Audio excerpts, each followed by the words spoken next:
여러분, 동화작가, 네이버 파워블록, 최연소 고용보험 가입자까지 이 모든 걸 만 15세에 해낸 친구가 있다고 하면 믿으시겠어요? 개발자, 아빠이자 솔로 클리너의 시대 저자이신 고승환 대표님을 모였습니다. 네, 안녕하세요. 저는 26년차 개발자이자 10권의 책을 쓴 작가이기도 하고 스스로를 솔로프리너라고 정의를 하고 살아가고 있습니다. 네. 대표님께서 아드님이 만 15세에 최소로 고용보험을 냈다. 동화작가, 네이버 파워블로거, 또 카카오 이모티콘에도 시작을 해봤잖아요. 그래서 어떻게 이 어린 나이에 이 모든 경험을 해보지? 하고 너무 신기하더라고요. 가능했던 이유는 첫째 은혁이는 중학교가 되는 나이부터 홈스쿨링을 시작을 했어요. 저희 아이들이 소비자로서의 교육이 아니고 생산자로서의 교육을 해주면 좋겠다라는 생각을 했었어요. 작지만 내가 하는 활동을 소비할 대상이 있는 어떤 그런 활동들을 하게끔 만들겠다라는, 그렇게 했을 때 본인들이 한 작은 결과물이라도 또 다른 계속 시도를 할 수 있다라고 생각을 했던 것 같아요. 정말 얇은 동화책을 매일 읽고 글을 쓰게끔 했거든요. 그 글을 네이버 블로그에 올렸는데 너무 글을 못 쓰는 거예요. 매일매일 하면은 나아질 거라고 생각을 했거든요. 근데 갑자기 애가 저를 찾아오더니 EPL 축구, 영국 축구를 너무 좋아하니까 축구 블로그 쓰면 안 돼요? 라고 얘기하더라고요. 너무 좋았죠. 저는 사실 글 쓰는 행위 자체가 중요했던 거지 그 대상이 중요한 건 아니었거든요. 얘가 그 다음날 첫 축구 블로그 썼는데 내 아이가 썼다라는 걸 몰랐으면 정말 전문가가 썼다라고 생각했을 것 같아요. 자기가 정말 좋아하는 걸 하니까 너무 잘 쓰더라고요. 거기에 누군가가 첫 댓글을 달았는데 너무 신이 났나 봐요. 매일같이 블로그를 썼고 한 1년 반 동안 600개의 축구 블로그를 올렸고 바로 거기에 이제 광고가 붙기 시작을 하더라고요. 그게 시작이었던 것 같아요. 이 아이의 활동이. 그렇게 처음으로 시험을 냈던 거는 몇 살 때예요? 그때가 만 13살이었던 것 같아요. 제가 그런 얘기 했어요. 너 혼자만의 힘으로 몇천 원 번 거는 정말 엄청난 거라고. 그리고 저는 생산자로서의 활동을 제가 약간 의도를 했던 것 같아요. 카카오톡에서 보내는 게 그 이모티콘인데 승인이 되면 꼭 돈도 벌 수 있대라고 하니까 아이패드 앱 중에 프로크리에이트라는 앱이 있는데 그거 하는 법을 스스로 익히고 카카오 이모티콘을 만들어서 제출했어요. 아이가 그 과정에서 어떤 얘기를 했냐면 내가 열심히 해서 올린 건데 수수료를 몇십 프로 이만큼이나 가져간대. 내가 플랫폼을 이용할 때 플랫폼이 제공에 대한 수수료가 존재를 하고 그게 생각보다 굉장히 크다라는 거에 대해서 아이가 이제 처음으로 이직한 순간이었고, 와. 아이는 두 번 더 도전을 하고 실패를 하니까 더 이상 또 그 일을 안 하더라고요. 근데 여기서 저는 되게 중요한 게 있다고 생각해요. 뭐냐면은 그 나이 때는 좋아하는 게 계속 바뀌어요. 아주 짧지만 자기가 좋아하는 게 있다면은 그건 되게 의미가 있는 거거든요. 근데 부모 입장에서 야 좀만 더 하면 이거 더 클 수 있을 것 같은데 왜 안 해? 라고 말할 수 있지만 인내심이 짧은 그 나이 때 2년 동안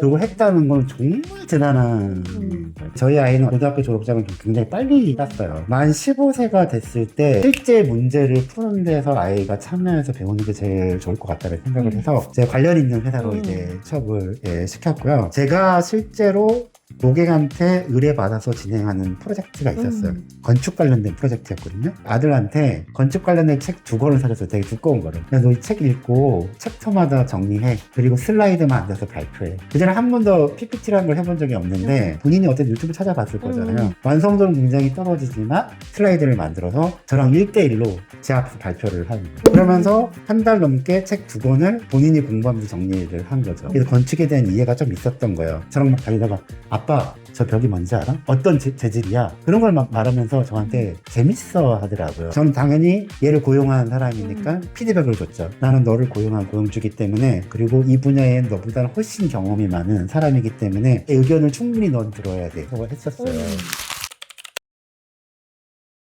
한 13세에 어떻게 동화작가의 길이 됐는지 그것도 너무 궁금해요.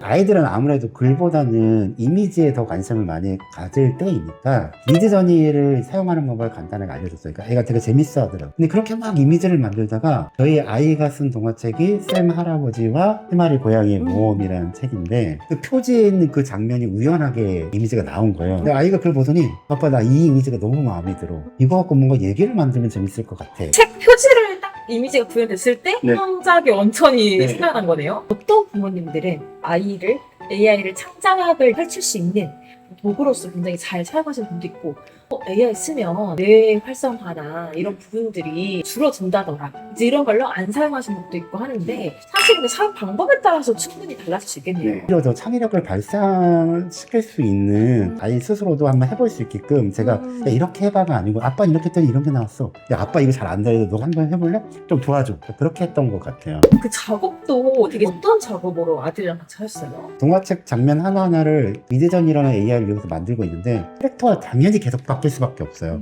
그럼에도 불구하고 최대한 비슷하게 만들 수 있는 노하우가 있어서 그런 걸 막 알려주고 싶었는데 아이는 이미 들으려고 하지 않더라고요. 이거 무조건 동화책으로 해서 내가 출판해주겠다는 생각을 했었어요. 그러니까 자꾸 부모로서 완성도가 높아야 돼. 좋은 스토리가 있어야 돼. 그런 생각이 너무 강했나 봐요. 그 시점엔 화가 나기도 하고 얘 왜 이렇게 고집이 셀까? 아빠 말 들으면 좀 더 좋은 결과물이 나올 수 있는데 근데 그게 정말 현명한 선택이었구나. 스스로 힘들고 고생하면서 방법을 찾아가면서 나중에 그 동화책이 출시가 났을 때 아빠가 원하는 대로 됐으면은 본인 스스로가 그걸 본인 작품이라고 생각 안 했을 수도 있을 것 같아요. 근데 온전히 본인 작품이고 잘한 부분 아쉬움을 스스로 깨달았다는 게 그게 정말 생산자로서의 마인드잖아요. 그게 너무 좋았다고 생각이 들고 그렇게 고집을 냈던 아이한테 되게 감사하다는 생각이 들더라고요. 지금 시대에도 아이를 교육을 할 때는 AI한테 모든 걸 맡길 게 아니고 할 수 있는 것도 의도적으로 어떤 부분은 아이가 고민하게끔 만드는 포인트들이 굉장히 중요하다고 생각하는데 그 첫째 아이는 스스로 그걸 잘한 것 같아요.